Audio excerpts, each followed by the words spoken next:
The commutative property says that the order doesn't matter.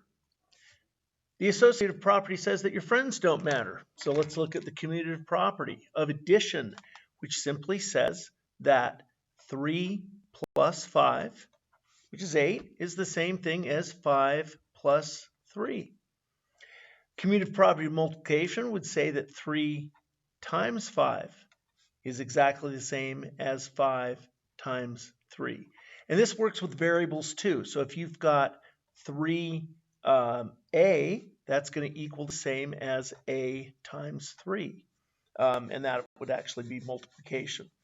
So I'll put that over there. Now, the associative property says that it doesn't matter who your friends are. Well, what does that mean? It means that if you've got 2 plus 3 plus 4, and we've got the parentheses around the 2 and the 3. Well, of course, that's 5 plus 4 is 9.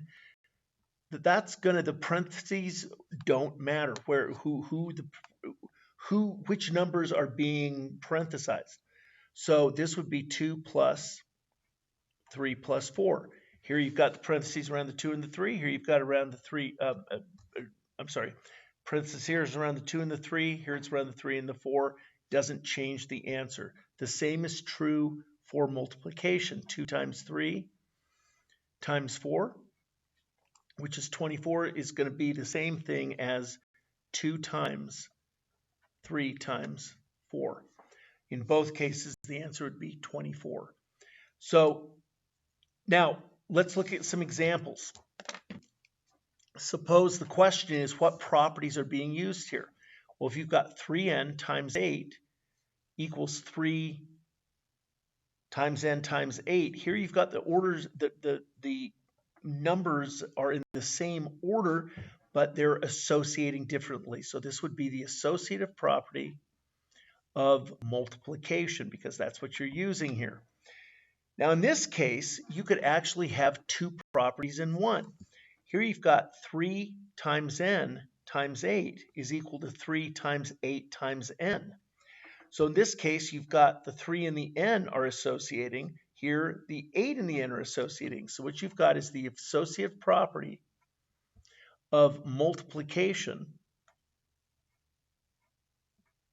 and the commutative property of multiplication, because you've got the numbers are in different order. Now in this case, you've got 7x plus 3 is equal to 3 plus x times 7.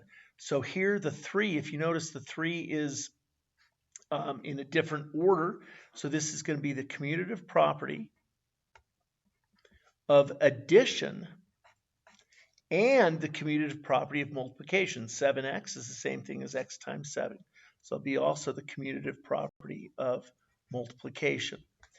Now, what do we do about the associative commutative properties of subtraction? 10 minus 5 is equal to 5 minus 10. No, it's not. This is 5 and this is negative 5. There is no commutative property of subtraction. How about the commutative property of division? Does 10 divided by 5 equal 5 divided by 10? No, there is no commutative property of division. How about associative property? 10 minus 5 minus 3, that would be 5 minus 3 is 2. Here you've got 10 minus 5 minus 3, which would be 10 minus 2, which is 8. There is no associative property of subtraction. And here you've got, what about division? Well, we have 30 divided by 6 is 5 divided by 2, which would be 2.5. Is that the same as 30 divided by 3, which is 10? No, these do not work, so there is no associative property of division.